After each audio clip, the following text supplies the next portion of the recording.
Mesdames, Messieurs, bonsoir, bienvenue, merci de nous rejoindre. Nous sommes ravis de vous retrouver avec toute l'équipe comme chaque mardi et mercredi à la bonne heure de 15h à 16h sur Canal Algérie. Et comme à chaque fois, plusieurs invités répondent présents et nous font plaisir d'être parmi nous le temps de cette émission. Et aujourd'hui, nous avons décidé de rendre hommage à un des piliers de la musique andalouse dans sa variante Sanaa, le défunt Sidi Ahmed Serri. Un maître qui a consacré sa vie pour la préservation de ce patrimoine ancestral. Et bien cet après-midi, nous avons l'honneur et le plaisir de recevoir ces deux filles, les deux sœurs, Wessila et Hasna Serri. Et puis l'instant architecture, l'instant le coin conseil déco est également prévu cet après-midi. Et oui, après le mardi, c'est le mercredi et il est signé Yasmine Assari pour la rubrique Inspiration Habitat. Je pense que vous êtes habitués à cette rubrique. Et puis Wahida Salim Chérif est également de la partie et les mercredis, bien sûr, chaque mercredi est consacré à la rubrique Le saviez-vous? Eh bien, on verra de quoi il s'agit cet après-midi. Et puis nous finirons en musique cette fois-ci, puisque nous aurons également le plaisir de recevoir un jeune artiste, un jeune musicien, un rappeur cette fois-ci. Nous allons parler de la musique rap et d'un style qu'il a décidé de créer. On verra de quoi il s'agit tout à l'heure avec le jeune Arslan Shakib. Voilà donc le programme de l'émission cet après-midi. Et avant de recevoir tout ce beau monde de la musique, et comme je le disais tout à l'heure, une émission que nous allons consacrer au maître Sidi Ahmed Serri. Et justement, on va apprécier une de ses chansons et on revient juste après.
m'a sonné que maintenant. Dans la voiture. D'accord, oui.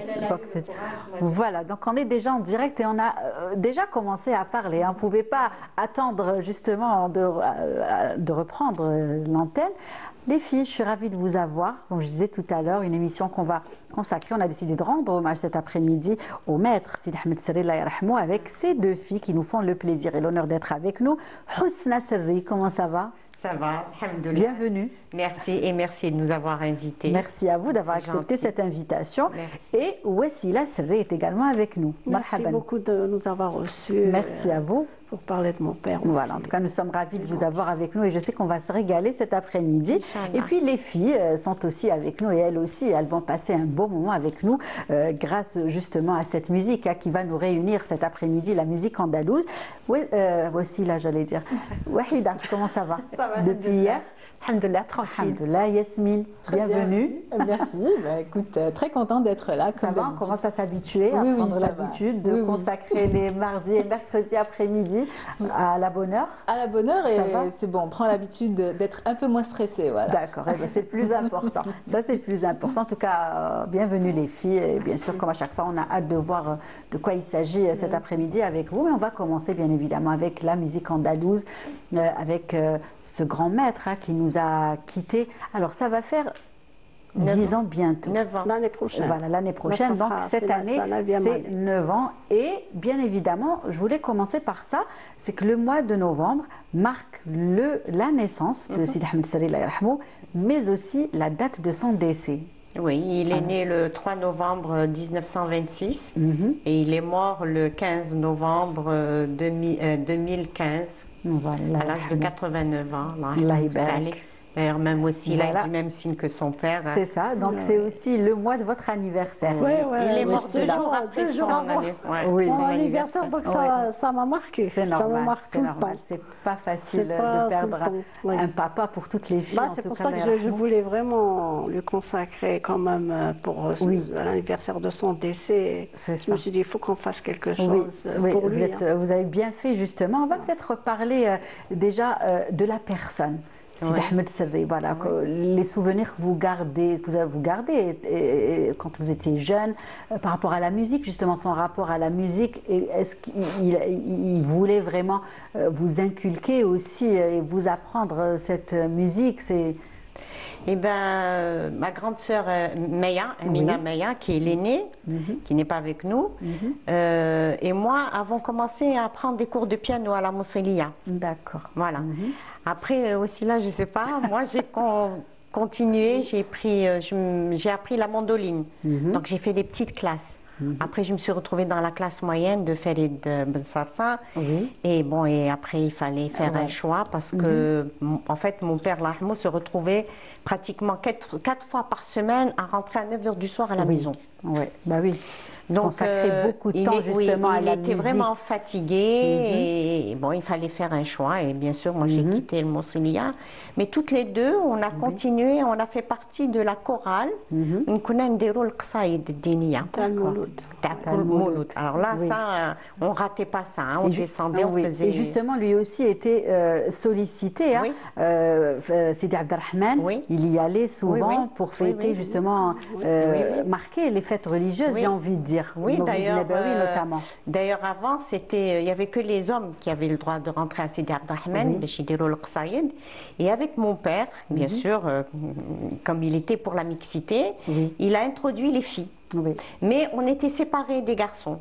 C'est-à-dire, il y avait la tombe de Sidi Abdelrahman, les filles d'un côté et les garçons d'un autre côté. Mais ça faisait très joli parce que, en fait, quand il y a la voix des filles et des garçons, ça fait plus joli que quand il n'y a que les garçons. Oui, ça donne de belles sonorités, on va dire.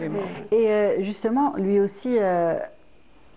accorder beaucoup d'importance à la formation, au fait de perpétuer, je disais tout à l'heure, donc ce patrimoine ancestral. Oui, d'ailleurs, ce qui l'inquiétait, lui, c'est qui va prendre la relève. C'est ça. C'était très important pour lui. Tout ce qu'il a donné pendant des années. Voilà, la transmission de ce lui, il a transmis. Ça, il l'a fait. Et il a tout donné. Il a fait des recherches. Il ne s'est pas arrêté à ce qu'il a appris. Bien sûr. Il a fait des recherches et tout ça. Il a beaucoup travaillé. Mais voilà, après lui, c'était qui va prendre la relève. Bon, alhamdoulilah, il y a quelques élèves quand même, comme Youssef Ouznadji, comme Mahmoud Hadjali, comme Farid Ben Sarsa à Paris. Ils ont pris la bonne relève. Il y avait aussi Ben Marabot, Nasser Ben Marabot, qui après... avant son décès, lui aussi, il enseignait à Mousselia. Voilà, il y a eu une suite. Mais bon, il y a d'autres écoles qui ont été créées. Donc, Inch'Allah, ça va continuer. Oui, tout à fait. Et aussi, donc, il formait beaucoup les jeunes. Il est connu aussi. Sidi Ahmed Serri, Allah yarhamou, est connu pour avoir formé beaucoup de jeunes, n'est-ce pas, et avoir ouvert les portes justement à tous ceux, à toutes les personnes qui voulaient apprendre. Oui. Voici là. Oui, c'est vrai, il a introduit beaucoup de jeunes.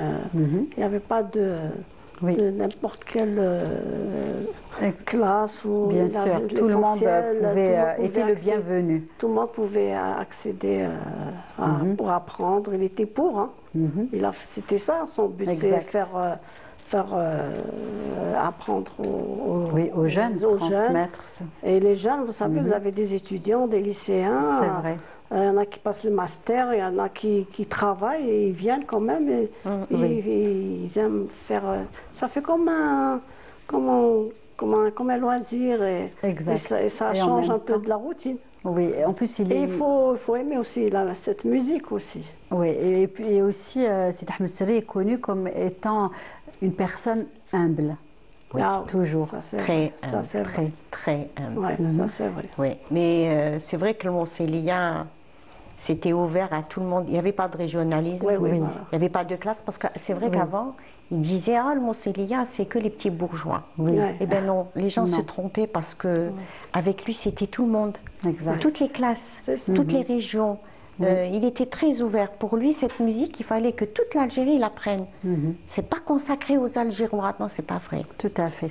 Et donc, il aimait cette musique. Il avait, bien sûr, le seul objectif était de la transmettre aux jeunes générations, perpétuer, j'ai envie de dire, cette tradition ancestrale.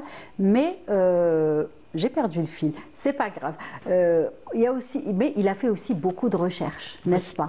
Sidi Ahmed Serri a fait beaucoup de recherches. C'est revenu, je ne sais pas, c'est parti comme c'est revenu, aussi vite que c'est revenu. Oui, il a beaucoup de recherches, sa vie à faire des recherches. Et il avait vu d'autres maîtres, parce que lui, c'était Abdelrazak Fakharji, son maître. Son maître. Voilà. Très jeune d'ailleurs, très jeune, il avait adhéré à cette association. Et il disait que c'était un génie, oui. Pourquoi? Parce que après c'est vrai, quand on fait des recherches et tout ça, on a appris, même lui nous le disait, en fait mon père, avec Abdelrazak Fakharji, dès qu'il lui donnait un morceau, mon père l'avait enregistré, c'est bon, dans sa tête. Oui, la première répétition, c'était bon. Et c'est là où on se rend compte du génie de la personne. En fait, ça, c'était inné chez lui. Et bien sûr, après lui, par curiosité, parce qu'il voulait que cette musique évolue, donc il a fait des recherches. Il a fait énormément de recherches. Il a été à Tlemcen, à Mostaganem, il a été à Abdjeya, puisqu'il connaissait... il s'est déplacé dans différentes régions. Il a fait plusieurs régions. Il faisait des recherches. Très bien. Et est-ce que justement c'est transcrit, il y a des écrits, bien évidemment? Oui, bien sûr. Les 44 CD qu'il a fait, tout le patrimoine, c'est à la suite de toutes ces recherches. Après, il a enregistré. Voilà. Voilà, donc beaucoup de CD justement qui sont témoins, on va dire, de tout ce travail, un beau coffret bien évidemment. Et aussi, donc Sidi Ahmed Serri a aidé beaucoup de jeunes, n'est-ce pas? A aidé beaucoup de jeunes, c'est ça? Oui. Et ces jeunes se perpétuent aussi, ils apprennent à d'autres... Et des voix très connues maintenant, des personnes qui ont fait un beau parcours et voilà, qu'on connaît maintenant. Oui, il y en a, bien sûr. Bon, mais vous avez Mahmoud Hadjali d'ailleurs. C'est ça, oui. Qu'on salue cet après-midi. C'est lui qui a pris la direction de la classe supérieure de Mousselia. Et croyez-moi, quand on le voit prendre la direction, quand il gère il dirige plutôt la classe. Parfois, j'ai l'impression de voir des gestes de mon père. Ah oui, il a bien appris. Franchement, c'est incroyable. Mais bon, après, il faut dire que Mahmoud aussi a commencé très très jeune.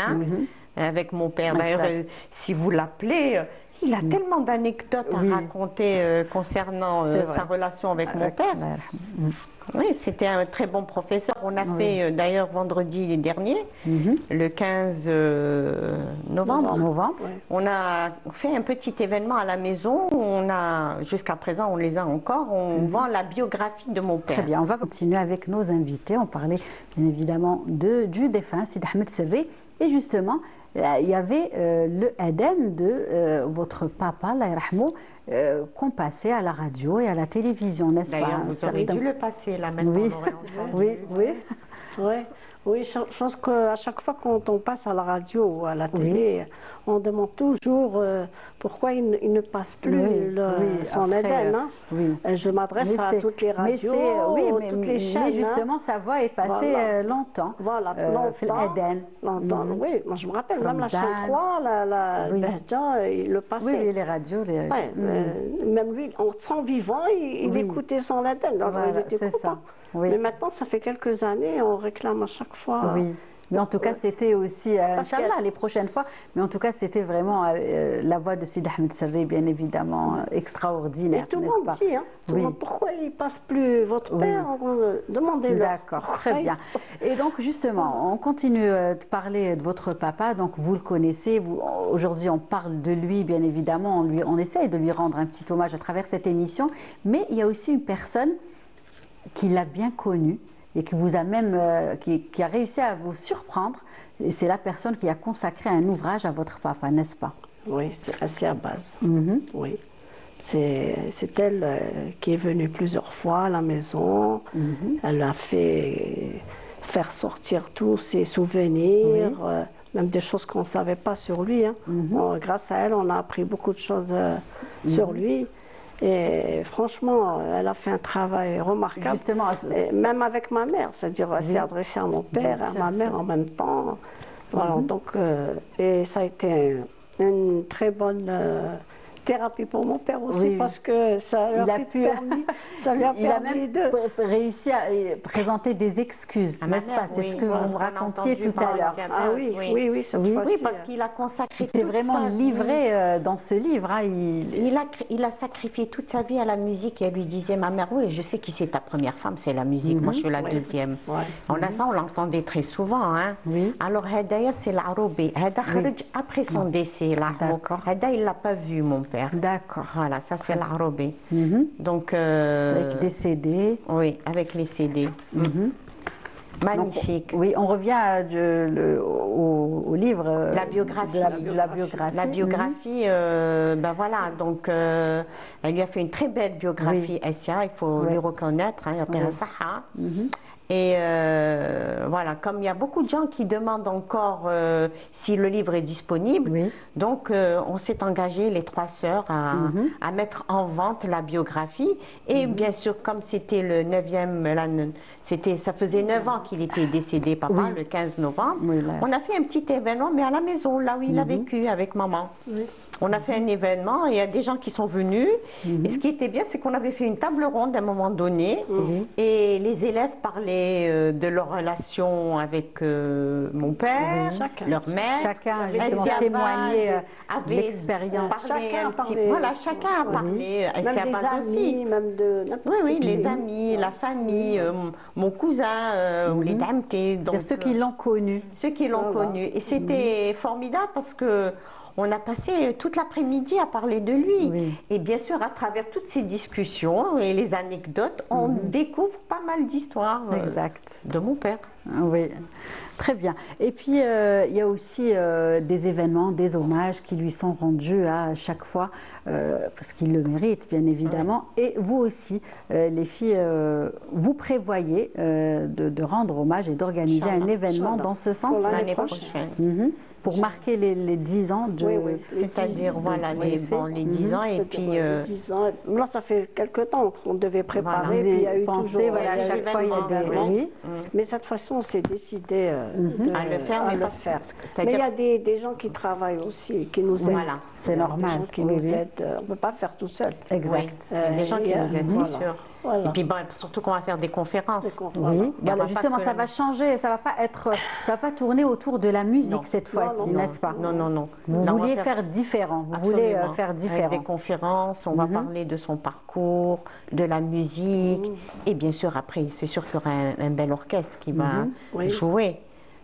Voilà, mais vraiment un grand hommage à bien sûr, sa grandeur, parce que c'est un monument. Oui, tout à fait. C'est un monument, tout à donc fait. Faire un très bel hommage, il le mérite. Inch'Allah. En tout cas, vous reviendrez nous en parler, bien évidemment. Sûr.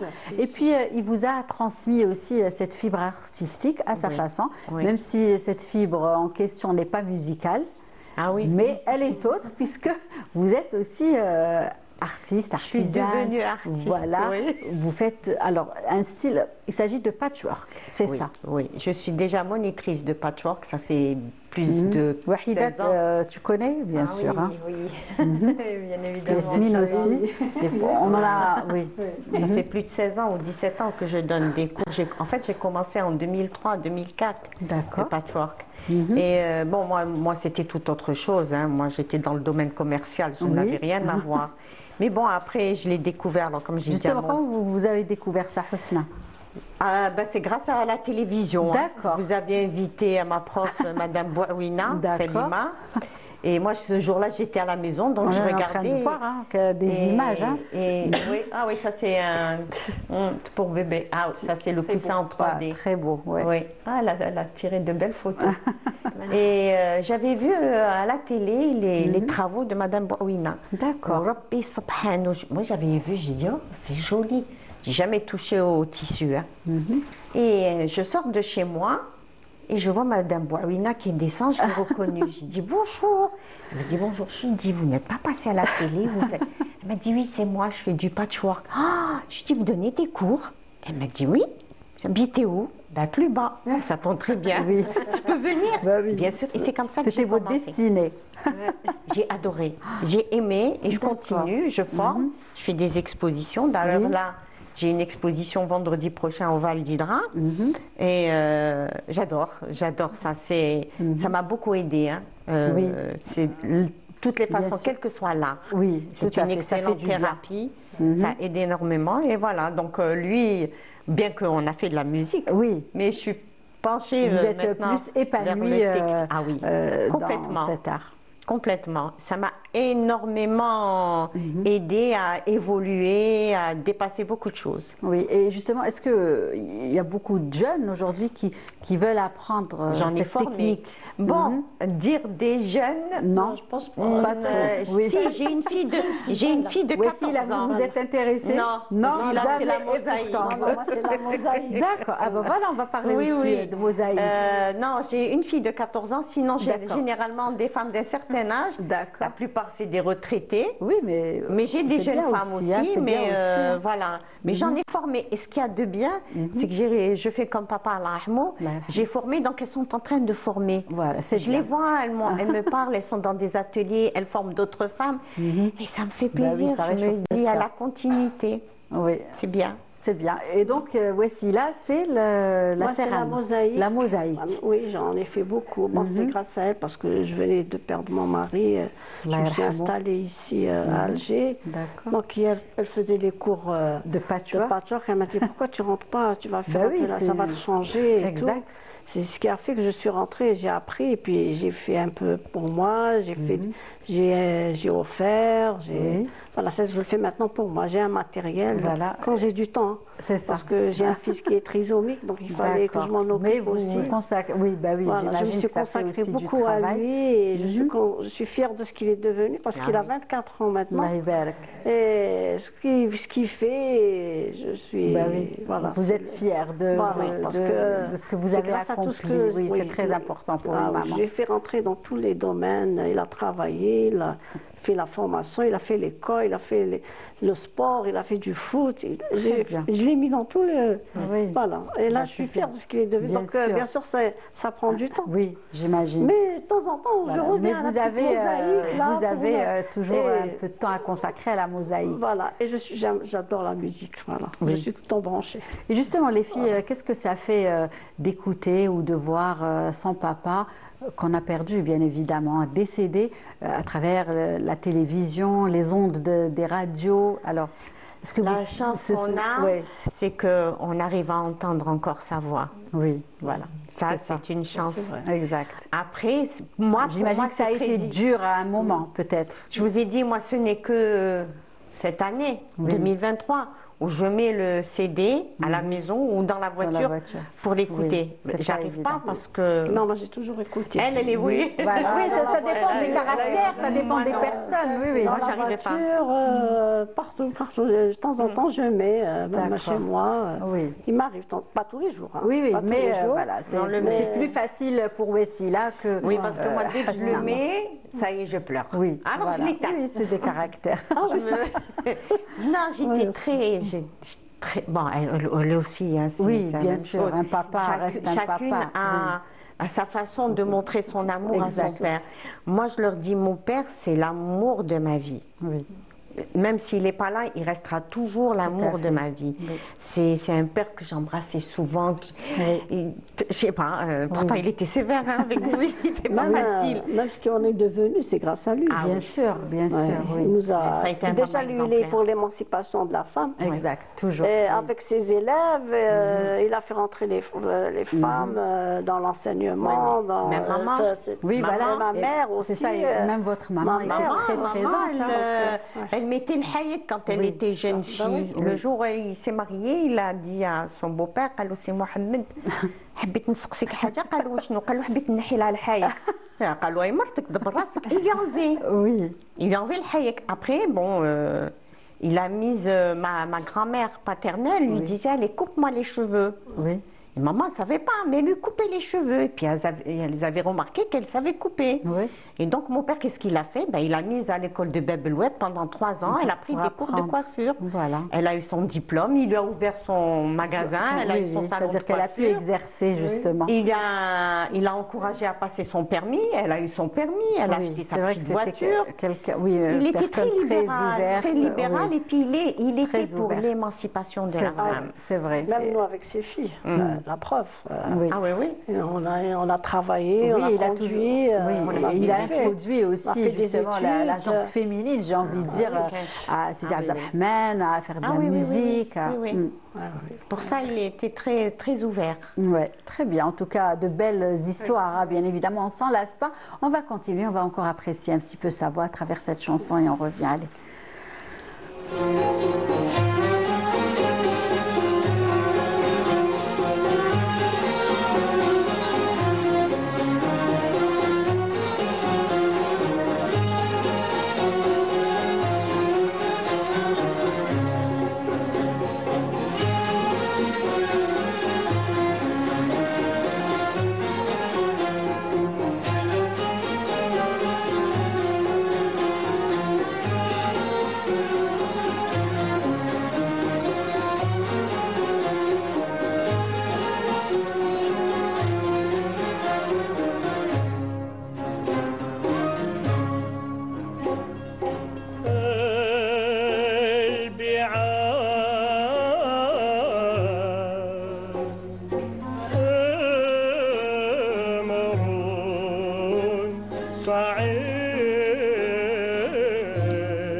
D'accord, très bien. Encore, voilà, on s'est régalé avec cette belle. Alors, les filles, quand on le voit comme ça, vous êtes 3 sœurs, qui lui ressemblent le plus? On va un petit peu parler des ressemblances. Moi, je dirais Wassila.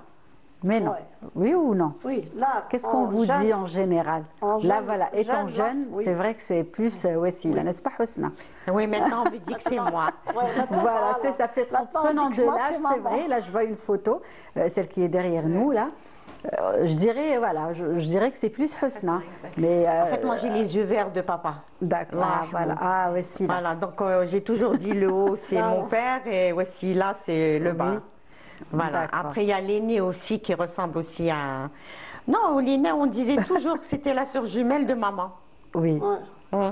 Mais voilà, on se ressemble un petit sur cette photo, c'est vrai que on dirait plus Husna, un petit peu. Oui. Mais sur les images, la chanson, c'est peut-être les cheveux blancs aussi. C'est ça. C'est peut-être les cheveux blancs aussi. Oui.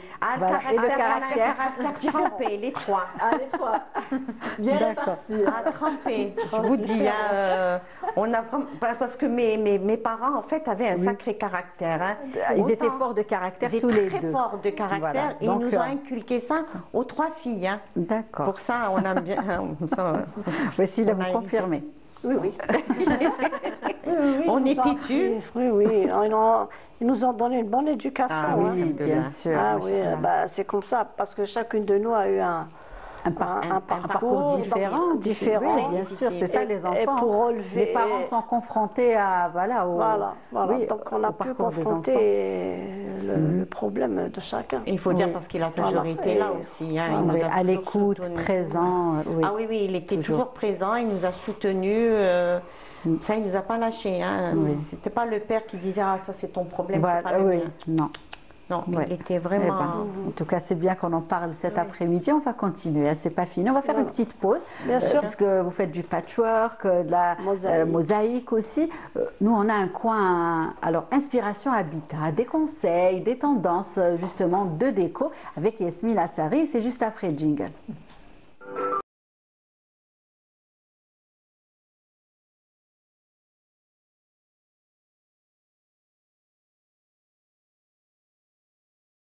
Alors Yasmine, de quoi il s'agit cet après-midi?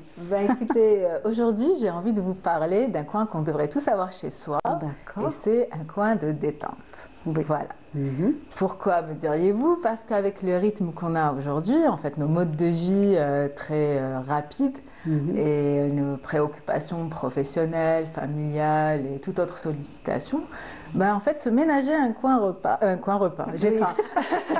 Les aléas du direct, je suis désolée. Se ménager plutôt un coin de détente, c'est essentiel pour notre bien-être. Oui, voilà. En fait, je pense que chacun de nous, à un moment, a besoin de se déconnecter, de pas se dans la cuisine, ni dans la chambre parce que c'est pour dormir, ni le salon parce qu'il y a trop de bruit, il y a tout le monde, la télé. C'est vrai. Voilà. Et du coup, je me disais, déjà même par rapport à la chronique d'hier où on avait vu donc les tendances décoration en 2025, et elles sont donc axées cette année sur le bien-être. Donc, comment aménager un petit coin détente à la maison? Voilà. Première photo, justement. Alors, oui, alors première photo, mais alors tout d'abord, je voudrais donner quelques conseils et idées. Donc, un coin, mais ça, c'est bon là. Oui, c'est pas grave. Voilà. C'est un lapsus révélateur. C'est un lapsus révélateur. Le coin détente, pardon. Voilà, le coin détente. Voilà.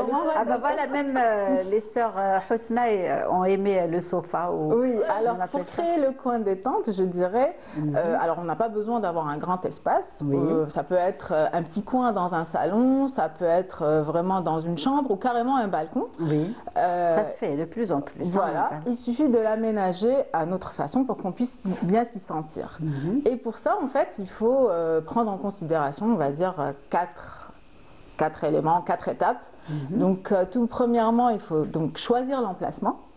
Donc, il faut, si on a de l'espace, et pour les plus chanceux, je dirais, ils peuvent dédier une chambre et à ce moment-là, laisser libre cours à leur imagination. Ça, c'est l'idéal, bien sûr. Voilà, exactement. Et si on est dans un appartement où le moindre centimètre carré compte, en fait, il faudrait plus choisir un petit coin.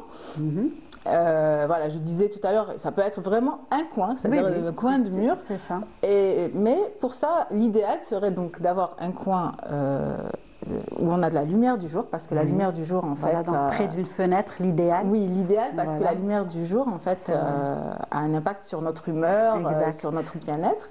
Sinon, donc, on peut mettre, voilà, donc, on peut mettre, en fait, des lampes d'appoint et jouer, en fait, avec des ampoules, avec des lumières chaudes.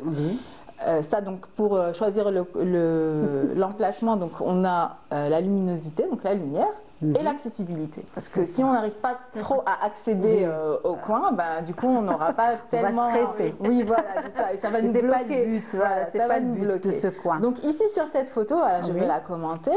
Donc, c'est un petit coin détente. Et donc là, vraiment, on a vraiment un joli emplacement. On a donc le fauteuil. Déjà, on a les couleurs. Donc, il y a l'ambiance. Donc, on a les couleurs, on a les textures, on a aussi donc, la nature, donc les plantes. Et les plantes aussi sont très importantes parce qu'elles purifient l'air, elles apportent donc de la verdure et elles nous reconnectent un peu avec notre environnement. Donc ça nous apaise, c'est vraiment très chaleureux.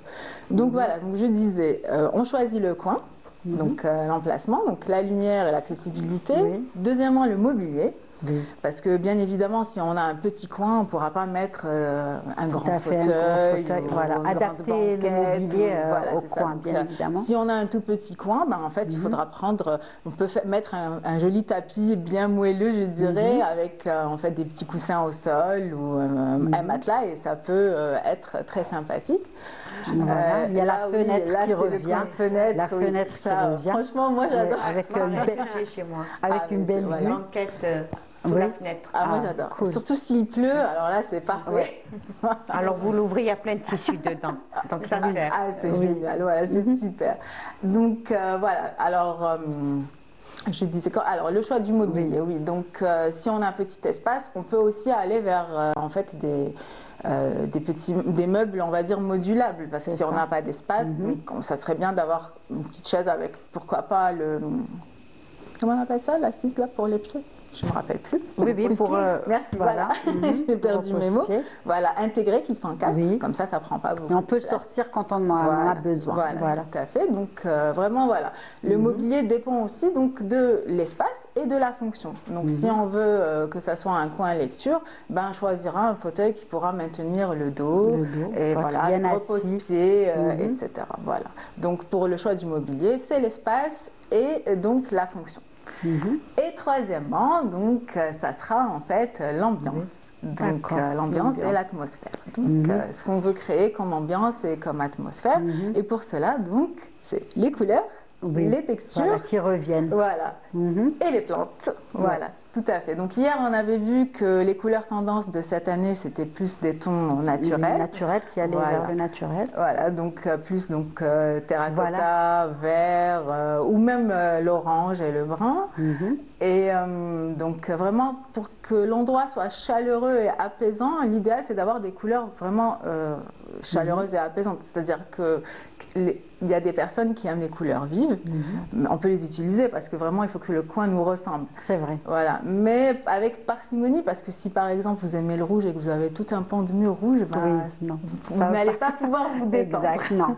Voilà, mais vous pouvez l'avoir dans un coussin par exemple, ou dans un petit bibelot. Pour marquer cette couleur. C'est ça, donc pour les textures, donc idéalement quand c'est un coin détente, donc choisir vraiment des matières douces, donc voilà, et ça serait bien aussi donc d'introduire le patchwork. Moi franchement j'aime beaucoup le patchwork. Beaucoup. Il y avait même des coussins, on avait vu Husna tout à l'heure. Moi tous mes murs maintenant je les couvre de patchwork. Avant c'était les tableaux, je ne suis pas très peinture. Très bien. Et là j'ai enlevé les tableaux, je mets que mes œuvres. C'est plein de tissus. C'est bien. C'est chaleureux en fait. Ça fait très chaleureux. C'est ça, chaleureux et convivial. Oui, en fait, on peut le mettre, voilà. Donc, la laine, le coton, ou vraiment les tissus, mais vraiment, il faut que ça soit doux au toucher pour qu'on ait cette notion de cocon, en fait, de convivialité, de chaleur et qu'on s'y sente bien. Voilà. Et donc, comme je disais tout à l'heure, donc les plantes apportent vraiment fraîcheur et détente parce que elles font la différence, j'ai envie de dire. Oui, et puis le simple fait de voir de la verdure, et ben, ça nous apaise. Voilà. Très bien. Les filles, vous êtes plantes, Husna et Wassila? Vous aimez les plantes? Vous en avez Moi, chez vous? J'ai un petit jardin, je m'en occupe, j'ai des rosiers, comment on appelle ça, le géranium, le fel. Oui, j'aime beaucoup. Oui. Ça doit sentir bon. Oui. Et ma soeur aussi a le jasminier. D'accord. Voilà. J'ai même planté un citronnier. Non, on aime les plantes à la maison. Oui. En fait, là où on habite, c'est un jardin. Oui. Donc, on s'occupe de notre jardin. C'est une chance, bien évidemment. Oui, c'est une grande chance. En fait, idéalement, voilà, on peut même aménager un coin détente dans le jardin. Oui, bien sûr. Moi, je l'ai fait une fois. J'ai sorti les matelas, j'ai mis un petit tapis. Voilà. Il ne suffit pas de grand chose, en fait. C'est juste créer le petit endroit où on peut se détendre. Absolument. Et avec au milieu des plantes, c'est encore mieux. C'est encore mieux, c'est ça, c'est l'idéal. Oui. Wahida, tu plantes? Du tout. À l'intérieur, non. J'avais 2 rosiers et ils étaient bien après. Je sais pas, ils ont séché et du coup, j'avoue que je les ai mal entretenus. Par contre, j'ai un coin détente. Parce que c'est vraiment important pour moi. Oui, c'est vrai. Il faut vraiment avoir. J'ai un petit coin où j'ai mis mes livres, j'ai un bureau. Justement, comment tu l'as aménagé? En fait, pour c'est voir très simple. Si Yasmine va valider ou pas. Mais en fait, quand on dit détente, moi, partout à la maison, c'est rangé et tout, mais mon coin détente, il est tout sauf rangé. Et je me retrouve dedans. Parce que je fais beaucoup de travaux manuels, c'est de retrouver des perles, de la laine, il y a des plumes aussi, parce que je fais des trucs de décoration, ils sont un peu partout. Et le jour où je me mets, je me dis, Guillaume, je vais tout ranger, parce que là, je range. Mais après, ça redevient et je me perds quand je range. Mais je me sens bien dedans. Le plus important, c'est que dès que je me mets dans mon petit coin, j'ai mes livres si j'ai envie de lire, et j'ai mes travaux manuels si j'ai envie d'en faire. Et ça fait du bien. En fait, justement, le coin détente, c'est pas forcément une chaise ou un petit matelas, ça peut être aussi un bureau. Et pour ceux qui peignent, donc avec un chevalet, etc.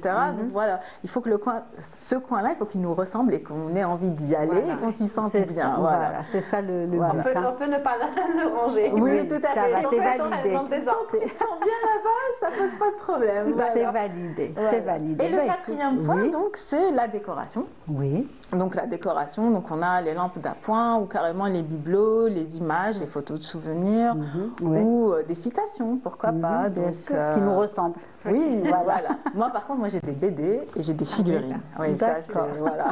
J'ai mes livres, mes BD, mes figurines et j'ai mon petit coin et voilà. Et je dirais que dans cette rubrique de déco, ajouter les senteurs, comme on parlait tout à l'heure, en fait, vrai, ça bougie ou carrément huile essentielle, et ben ça change tout en fait. Ça donne vraiment un autre cachet à ce lieu et ça ne peut que nous apaiser. Exactement. La relaxation. Voilà. C'est vraiment un coin qui va nous faire du bien. C'est ça. Surtout les bougies parfumées. Et je dirais que voilà, en fait, on peut tous avoir ce petit coin à la maison. Tout à fait, facilement réalisable. Très facilement réalisable. C'est pas forcément un grand budget. On peut même en fait l'aménager avec ce qu'on a déjà. Exact. Et bon, au gré des humeurs et du budget, on peut l'agrémenter ou changer quelque chose ou apporter en fait des éléments autres au fur et à mesure. Exact, très bien. On va se faire du bien, voilà, et aménager ce coin ou réaménager ce coin. Mais en tout cas, le plus important, c'est qu'on puisse se détendre et se sentir bien chez nous. Voilà, c'est ça le plus important. Merci Yasmine. Merci pour le choix de cet après-midi. On va continuer. On vous dit au revoir. Oui. Voilà, on vous dit au revoir et puis on se retrouvera la semaine prochaine, bien évidemment, pour d'autres conseils déco.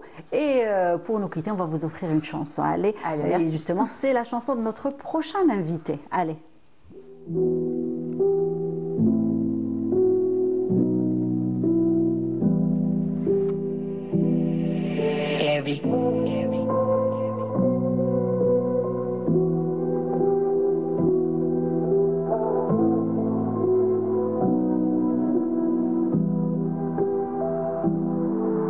نص الليل مالي راح مستني هاتلي استوار ما تبكيش يا أمار خليني طنطي بغار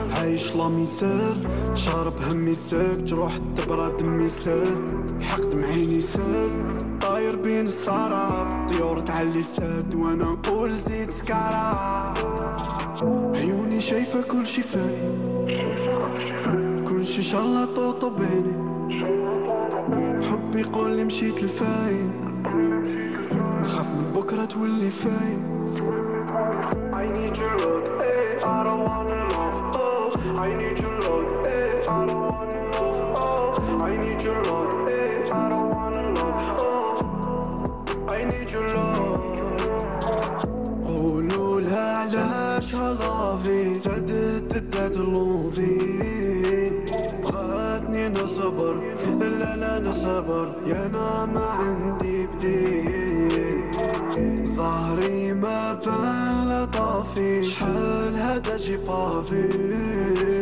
بغاوني نصبر لا لا نصبر يا انا ما عندي بديل عيوني شايفة كل شي فاين كل شي شالله طوطو بيني حبي يقول لي مشيت الفاين نخاف من بكرة تولي فاين نص الليل مالي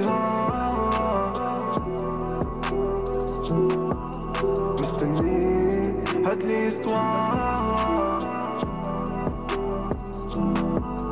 ما تبكيش يا أما خليني dans tes bras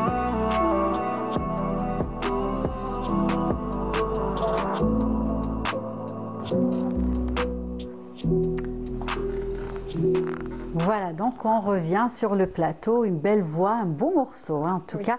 Et justement, il est signé Arslan qui vient de nous rejoindre. Comment ça va? Ça va et vous? Bienvenue. Merci, ça me fait plaisir d'être parmi vous. Merci pour l'invitation.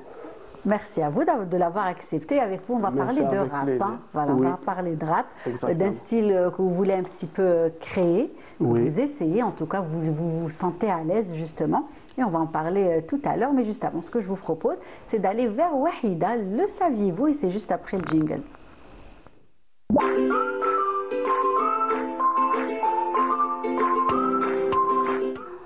Alors, mesdames, messieurs, est-ce que vous savez qu'en Algérie, on a des endroits insolites? Sûrement. Des endroits qu'on ignore ou des endroits qu'on a rarement entendu parler d'eux. Donc, c'est des endroits qui nous attirent et qui attirent de plus en plus ces dernières années des touristes à la découverte de ces endroits insolites. Aujourd'hui, je vous ai choisi 4 endroits qui m'ont vraiment impressionné. Je voulais vraiment partager avec vous. D'accord. Est-ce que savez-vous qu'en Algérie, on a un lac de couleur rose? Non. Alors, ce lac s'appelle... Alors, il s'appelle le lac Melriel, au Chott Melriel, qui est situé dans la région de Biskra. C'est le point le plus bas de l'Algérie, à environ 40 mètres en dessous du niveau d'eau. Et pourquoi il est rose? Tout simplement parce qu'il y a une forte concentration de sel.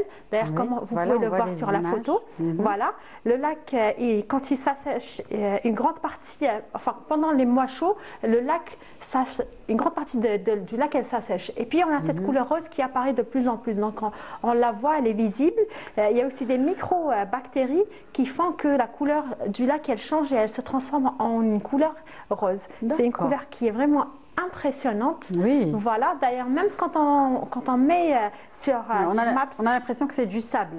Oui, c'est de l'eau. Oui. C'est de l'eau. Ouais, alors lorsqu'on met sur Maps le lac Melriel, vous allez voir on le voit d'en haut, à partir du satellite, il est vraiment rose. Donc c'est un lac qui est de couleur rose. D'accord. Voilà, ça c'est comme on peut le voir sur cette image. Satellite. Voilà, image satellitaire où on voit que le lac il est de couleur rose. Donc il abrite des espèces d'oiseaux migrants, comme les flamants roses aussi. Donc comme c'est un oiseau qui est migrant, donc on en a tellement en Algérie.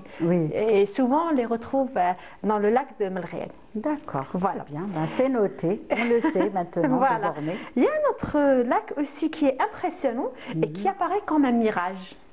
D'accord. Bien entendu, quand on dit mirage, souvent c'est dans le désert algérien, enfin dans le désert. Donc il s'agit de lac Ain Walqa ou Ain el-Walqa. Voilà, situé dans la wilaya de Naama, qui est un lieu exceptionnel, qui est un lieu naturel. Ce lac offre un contraste saisissant car il se trouve au cœur d'une région semi-aride. Donc très beau, pour les touristes, très belle photo. Voilà, pour les touristes, quand ils se rapprochent de loin, ils pensent que c'est un mirage. En fait, c'est comme on se dit peut-être que c'est pas vrai parce qu'il y a le désert. C'est ça, on a chaud, on a soif. Voilà, exactement. Ce lac semble apparaître comme un joyau dans un paysage aride. Oui, c'est qu'il peut faire un tremplin pour les touristes et pour les visiteurs. Bien entendu, il ne faut pas s'aventurer seul, il faut toujours aller avec les guides touristiques. Qui connaissent la région, bien évidemment, qui connaissent l'endroit. C'est magnifique. Pour ne pas réellement tomber dans des mirages, parce que c'est dangereux le désert algérien, il ne faut pas y aller, il ne faut pas s'aventurer seul. Donc contrairement au lac salé de la région, Ain el-Ouaqa est alimenté par des sources souterraines, ce qui maintient un écosystème unique dans cette zone qui est vraiment marquante, qui est très beau. D'ailleurs, même la couleur, elle est magnifique. Ouais. Très belle photo. Il est entouré, donc on est en plein désert. À un moment donné, on est entouré par une montagne. C'est ça. Voilà, c'est ce qui fait qu'on a l'impression que c'est un mirage. On voit des dunes et d'un coup, on voit apparaître le petit lac avec des montagnes tout autour. C'est franchement paradisiaque, comme on dit. Il y a aussi, très beau. Donc c'est un am, hein? Oui, exactement, c'est un am. On note aussi. Il y a aussi, aujourd'hui, c'est un peu la journée des lacs. Oui, oui. Il y a vous avez bien fait, parce que franchement... Il y a un autre lac qui est le lac mystérieux, qui change de couleur. Oui, oui, il y a un lac qui change de couleur. Il s'agit de lac el Khayalet, voilà, situé dans la région de Tbessa. Ce phénomène rare en fait l'un des sites naturels les plus intrigants du pays.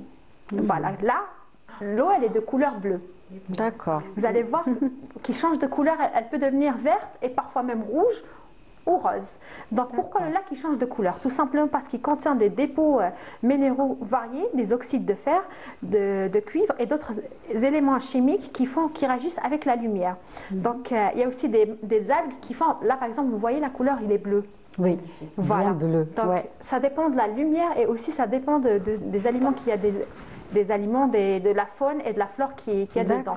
Voilà, on trouve plein d'oiseaux migrants et il y a même aussi parfois des flamants roses. Donc, il y a des saisons, voilà. Pour les chanceux, ils peuvent vraiment découvrir des flamants roses et les voir et les prendre en photo. Voilà.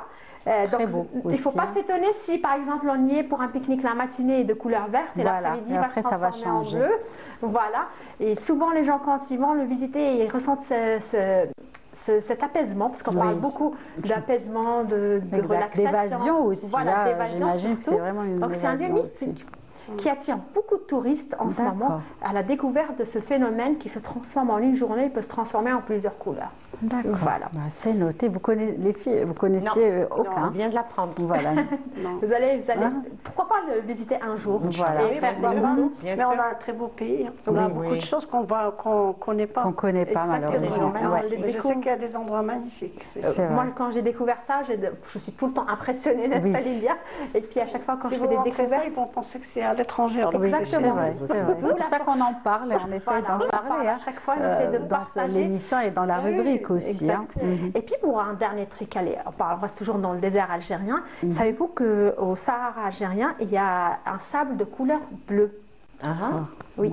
Non. Alors c'est des dunes qui se transforment en couleur bleue, tout simplement, c'est au cœur du Hogar.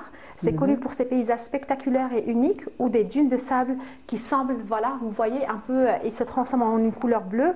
C'est le sable de Tin Maghzouga. Voilà, il contient des minéraux spécifiques, ce qui donne avec la lumière, on a l'impression que ça devient bleu. Et parfois même, il est aimanté ce sable. Quand on dépose notre téléphone, par exemple notre mobile, on va retrouver des particules de sable qui s'accrochent parce que tout simplement, c'est des minéraux et avec le métal et tout, voilà, il y a cet effet aimanté. Voilà, donc si vous passez par, tout simplement, si vous passez par le Hogar, faites un petit tour aux dunes bleues pour découvrir le sable bleu. Et je pense qu'il y a beaucoup de touristes qui ont pu profiter justement de ce beau paysage. En fait, c'est parti de là parce que j'ai vu justement un touriste étranger, il avait fait tomber son mobile et quand il l'a récupéré, il a vu des petits particules de sable. Il a dit sable noir, pourquoi il est noir? Après, la personne qui était avec lui me disait non, non, c'est du bleu. Et puis ils refont l'expérience, ils voient, ah finalement oui, mais c'est quoi? Et j'ai dit, tiens, pourquoi? C'est quoi? Qu'est-ce qui fait que le sable est bleu? Et finalement, c'est les métaux, les minéraux, les métaux qui existent en particules dans cette partie. Très bien, c'est noté, de beaux lieux, n'est-ce pas les filles? Il y a plein de choses à découvrir. Oui, plein de choses. C'est pour ça que Wahida est là tous les mercredis, il faut suivre. Dorénavant, voilà. Pour voir la Casbah, c'est ça, exactement. Voilà, on essaye justement de mettre en avant avant tout ce qu'on a de beau. Hein, et on en est fiers, comme à chaque fois. Et pourquoi pas notre artiste un jour va tourner son clip voilà. dans l'un des lieux. C'est vrai, hein, ça peut être de beaux lieux hein, pour tourner. في البروغرام. très bien. صح ما كنتش تعرف واش قالت وحيدة. تعرف كاين حاجة؟ non. نزيدهم في البروغرام. Un lac, c'est le lac Noir. Oui, il y a aussi le lac Noir, mais comme il est connu, donc j'ai dit, surtout en ce moment, comme on en parle souvent, on incite nous, les téléspectateurs, à sortir, à profiter du temps en famille ou entre amis. Donc il y a souvent des sorties au lac Noir. Voilà. On en a parlé la semaine dernière. Hier on a vu le reportage où il y avait exact, au lac Noir. Tout à fait. Il y avait justement des randonnées qui étaient organisées les week-ends. En tout cas, de bons plans et plein de belles choses à découvrir de toutes les façons. Et on ne cessera jamais d'en parler ici même dans notre émission avec Wahida et les invités aussi. Et justement, parlant d'invités, on va continuer et finir en musique cette fois-ci. Donc les filles, je pense que vous êtes aussi ouvertes à tous les styles musicaux. Hein. Moi, je suis ouverte à toutes les musiques. Il n'y a pas que l'andalou. Hein. Pas que l'andalou. Voilà, j'imagine. Le rap, le house, toutes les musiques, le rail, voilà. Non, moi, il n'y a que le rail que je n'écoute pas. Non, mais le rail aussi, je l'écoute. Mais quand j'écoute tout, voilà. J'ai habité du côté de l'ouest, donc automatiquement. Voilà, on vous l'a le rail. Très bien. En tout cas, on va parler de rap cet après-midi avec notre jeune artiste Arslan. Donc, pourquoi avoir choisi le rap déjà pour commencer? Comment vous avez été attiré par ce style de musique? Et pas que le rap, puisqu'il y a une suite avec voix. N'est-ce pas? C'est un style. Moi, j'ai commencé. La première des choses, moi, je suis un guitariste. Je jouais de la guitare. Et vous n'avez pas ramené votre guitare. Ça, c'est une grosse erreur. Mais allez, on vous pardonne pour une première. Moi, j'ai commencé ma carrière artistique en tant que musicien. D'accord. Dans un groupe, on a créé un groupe qui s'appelait Les Fils d'Ecosium. D'accord. On a fait quelques scènes, quelques trucs comme ça, des passages télé, des trucs comme ça. Oui. Après, on s'est séparés, chacun il a parti faire sa vie. Comme à chaque fois. Après, j'ai commencé à écrire des chansons avec des amis. D'accord. Et justement, avant, quand vous étiez dans ce groupe, est-ce que vous êtes formé ou pas? Vous avez appris sur le tas? L'instrument très bien, autodidacte. Voilà, bien. exactement. Après quand on s'est quitté, j'ai resté toujours accroché à la musique parce que c'est des trucs que j'aime trop. Après, j'ai commencé à écrire, de chanter avec des amis à moi. Toujours, ils m'ont dit pourquoi tu chantes pas. Moi. J'ai jamais dit un jour que je vais chanter. Parce que vu que je suis cavalier, quand je termine les séances d'entraînement, guitare avec mes amis, on fait un truc comme ça. Du bon temps. Voilà. Après, avec un rappeur qui s'appelle Bach, que je le salue, que j'ai fait un featuring avec lui, lui, il m'a dit, on était comme ça, assis à la plage. J'ai fait un freestyle avec lui, il m'a dit, pourquoi tu chantes pas? Il n'y a pas de studio. Il m'a dit, je connais un studio, viens, on va partir. Il m'a pris un rendez-vous, j'ai parti au studio, j'ai posé le premier titre. Après, c'était le commencement. D'accord. C'était le truc qui a déclenché. Le déclic, voilà, c'est ce qui a déclenché justement. Voilà. Et vous faites du rap, comment on appelle ça? Chanter, voilà. Je chante sur des instrus rap. D'accord. Donc en général, nous, le rap, il ne chante pas, c'est ça? Il parle. Si, il chante, mais il y a des techniques, on peut dire. D'accord, voilà. C'est vraiment, il faut être voilà, dans exactement. le truc. Moi, j'essaie de faire une identité. J'essaie de faire mon propre style sur des trucs rap. D'accord. Avec des featuring, avec des rappeurs. Oui. Très bien. Et justement, là, vous écrivez, vous enregistrez aussi, vous préparez peut-être un album qui fait... Moi, je travaille avec mon producteur, je le salue, Carlo. On écrit les sons kiff-kiff, on fait les arrangements, les lahan tanik, ikteb tanik. On est en train de préparer. On a presque terminé l'album, mais on hésite, est-ce qu'on va déposer comme un album ou alors sous forme de single. De single, ouais. On est en train de travailler. Il y a aussi tanik, je ne sais pas ce que je vais... Oui. J'ai un clip, on a fait de moi avec le rap. Aussi à contournage, voilà, exactement, le rappeur Bach, c'est l'album Théo, mais on ne sait pas quand. Est-ce que la fin 2024 ou début 2025? En tout cas, c'est un projet. Voilà, exactement, un projet bzaf shabab. D'accord. À part ça, on est en train de préparer des featuring avec des artistes. Par exemple, Kadim, c'est un artiste Mesharq. D'accord. Mais c'est une très belle voix. Il y a black son tatouin, ça هو متبسل je le salue. Donc je suis en plein travail معاه. تاني كان دي ان فيتورينغ مع une fille اللي عندها une voix تغني لاندالو d'ailleurs. D'accord. اسمها هانا. Hana. Voilà, اللي رانا نخدموا Bon, des fois, cette fusion peut vraiment donner de très belles choses. Hein. Le son راه واجد كلش واجد مازال ما درناش باك l'enregistrement. Et à part ça, c'est... D'accord. On se prépare. On se prépare. Allez, on va écouter un petit extrait. Hein.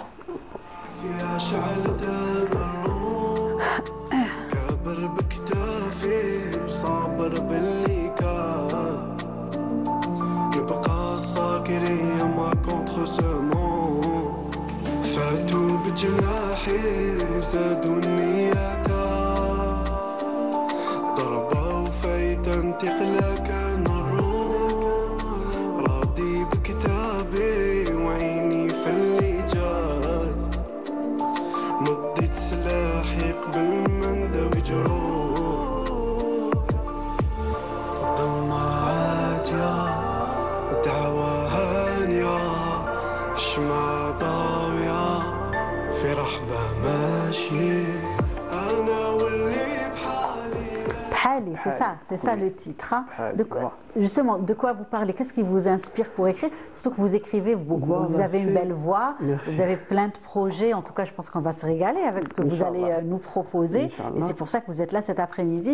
Qu'est-ce qui vous inspire, Arslan, quand vous écrivez? L'histoire de jeunes? Beaucoup plus, c'est des trucs vécus. Vécus, d'accord. Pour être clair. Mais on peut s'inspirer d'un quotidien, un truc, les chauffeurs, un truc. Voilà. On essaye de faire tout ça, un texte, ça ne veut pas dire texte qui كامل عليا ولا على vécu تاعي, mais je peux à 70% de mon vécu باقي نشوف. C'est ça. Voilà, واش تسمع واش تحكي مع les copains مع أصحابك. D'accord, très bien. Et justement, on va parler peut-être des collaborations qui justement des artistes اللي تخدم معاهم. Ben, c'est beaucoup plus mal les rappeurs. C'est Bach, Apollo, Tanik. Les derniers, un album qui s'appelle Raina Rap. C'est parmi les meilleurs albums rap 2024. D'accord. C'est un truc de ouah bzaf. Et Tanik, c'est Kadine, la fille. Et justement, dans les morceaux, il y a beaucoup d'instruments. Oui, mais c'est des instruments qui nous YouTube. C'est des instruments qui nous مخدومين. C'est aussi une technique alors, vous travaillez avec une technique particulière. Voilà. Je pense le salut à l'ingénieur de son Ayman TBB, qui m'a donné beaucoup de force, beaucoup de courage. J'ai progressé bzaf. D'accord. Mais c'est un excellent ingénieur de son. D'accord, très bien. Et oui. Quels sont les rappeurs algériens qui vous influencent ou étrangers peut-être? Rappeur algérien, on peut dire c'est Flan. J'étais sûre parce qu'on reconnaît un peu le genre et le style. Voilà, Flan. On peut dire que mes amis Bach, Apollo, c'est des rappeurs bizarres. Très bien. Et puis il y a aussi, excusez-moi de vous interrompre, aujourd'hui vous tournez, vous enregistrez où? Ça va? Vous avez ce qu'il faut pour justement... C'est un studio d'enregistrement, c'est juste à Alger Centre, qui s'appelle Black Pearl Music. Voilà, donc vous avez le lieu, bien évidemment, pour pouvoir enregistrer. Il y a tout. Je fais tout très bien. Par mes propres moyens. Si on veut apprécier, par exemple, votre musique, aujourd'hui, comment vous partagez? Comment vous arrivez à partager pour que les gens, bien évidemment, voient votre travail? Sur les plateformes digitales, Spotify, Deezer et aussi YouTube. Oui, voilà. Donc ça aide aujourd'hui les jeunes pour pouvoir, c'est-à-dire les différentes plateformes pour que vous ayez une visibilité. Voilà, exactement, je partage les sons télé, je suis toujours actif sur Instagram et TikTok. Les réseaux sans mentionner, sans préciser. Très bien. Et aujourd'hui, vous consacrez tout votre temps à faire de la musique? Non. Moi, je suis prothésiste dentaire à la base. Allah ybarak. Mais je salue. Cavalier de compétition. Et vous avez le temps de faire de la musique? Oui, il y a toujours le temps. Quand on aime quelque chose, on a toujours le temps pour faire. Très bien. Et aujourd'hui, j'imagine beaucoup de jeunes écoutent le rap aussi, oui. N'est-ce pas? Oui, le rap, les derniers temps, on est بزاف راهو يمشي بزاف il a dépassé l'oreille. Oui, oui. Surtout ça a évolué. Ça a évolué. Ça a évolué. Ça a beaucoup évolué par rapport au Les son. gens écoutent plus le rap que l'oreille. Parce qu'avant, le son, ils étaient basiques. Enfin, vous me corrigez parce que vous êtes du domaine. Maintenant, il y a comme on s'est un peu ouvert à l'international. Il y a des artistes qui sont un peu dans le monde. Ils mettent en place des morceaux sur lesquels on peut aller les récupérer gratuitement, bien sûr, avec leur accord, pour pouvoir poser leur voix et leur texte, ce qui facilite un peu l'échange. Voilà, exactement. C'est comme ça. Et aujourd'hui, les techniques évoluent aussi, même à votre niveau. Oui, j'ai passé 1 an au studio باش لحقت le niveau هذايا. D'accord. Un petit extrait du côté de la régie qu'on puisse encore écouter, si c'est possible. J'ai resté presque 1 an au studio à travailler, presque chaque 1 semaine, 15 jours, on rentre au studio, je travaille des sons. C'est juste pour évoluer, pour travailler ma voix, pour avoir les techniques, parce que de chanter à l'air libre et de chanter au studio, c'est pas la même chose. Ça, c'est sûr. Et apprendre les techniques, le mix, comment faire ci, comment faire ça. Et ça, c'est un truc que j'ai pendant 1 année. On en toujours et j'essaie de progresser. Très bien. Et il y a aussi Arsène le cavalier. Oui. L'équitation. Moi, j'aime trop les animaux. J'ai voilà, on a même des photos. La crèche. Une belle photo. Voilà. Je dédicace mon moniteur, Chafer Kanoun. Ou Tani, que notre moniteur qui nous a quittés, ça fait 1 semaine. Rabbi Rahmou l'équitation. Donc j'ai commencé à l'âge de 5 ans, 6 ans à faire de l'équitation. J'ai fait des compétitions ici en Algérie, des championnats. Et j'ai 2 trucs à faire. Oui. Il y a l'équitation, il y a la musique. Il y a la musique. Ça, c'est des trucs voilà, exactement. Et c'est les trucs qui m'inspirent. De belles photos en tout cas. Il y a de quoi s'occuper, c'est bien. Voilà, il a des journées pleines. Et en plus, il a un métier.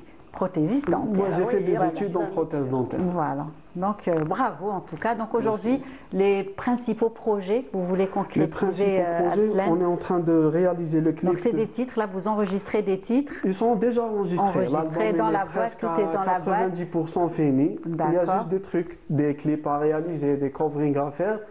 Mais on ne sait pas est-ce qu'on va... Avec mon producteur Carlo, que je salue, est-ce qu'on va poser l'album directement au fur et à mesure avec des singles? Parce que j'ai pas beaucoup d'audience, parce que ça fait presque 1 an et demi, 2 ans que j'ai commencé ma carrière artistique en tant que rappeur. Donc voilà. Très bien. En tout cas, qu'est-ce qu'on peut vous souhaiter cet après-midi? Beaucoup de succès, beaucoup de réussite. Et puis on est là bien évidemment pour les jeunes, pour ceux qui sont passionnés. On est là à chaque fois. Nos portes sont ouvertes, bien évidemment. Ils viennent pour parler de leur projet. C'est un très beau projet qui va sûrement intéresser beaucoup de personnes, notamment des amateurs de musique rap, comme Wassila. Voilà. Non, j'écoute tout. Voilà, je vous non, mais c'est vrai que c'est joli ce qu'il chante. Oui, c'est vrai qu'il a une voix douce, belle voix. Il a une voix douce. Très belle voix. C'est vrai que ça se voit que c'est des études. C'est pas voilà, rien. C'est pas improvisé, c'est pas de l'improvisation. Je comprends que pour préparer, pour faire sortir quelque chose, c'est ça. C'est ça. C'est vrai que quand votre voix, on se dit, ce n'est pas une voix de rappeur. Mais finalement, avec les sons, ça donne très très bien. C'est des techniques. J'essaie d'apprendre toujours et de faire. Ceci dit, elle est belle votre voix. C'est pas une critique.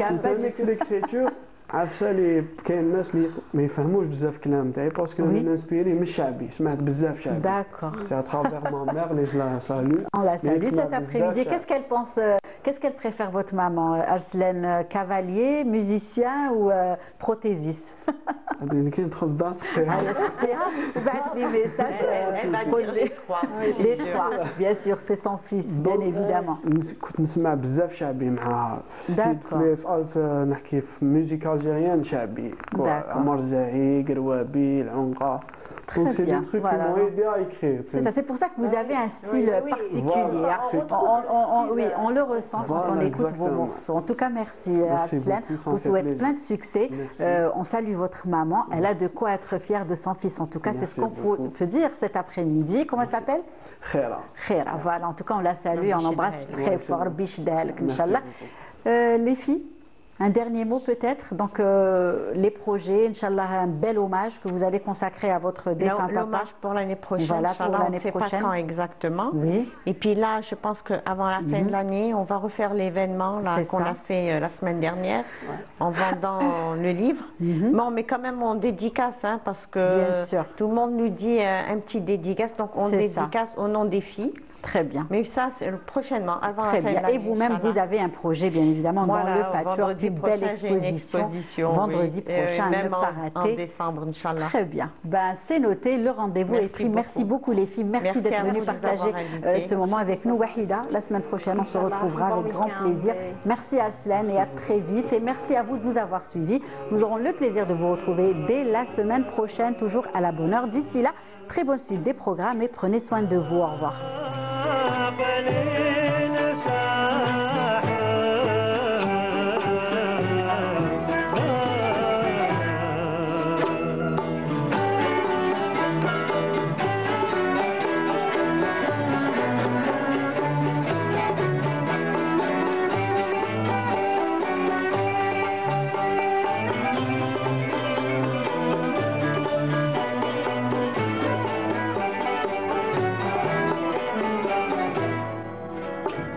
صح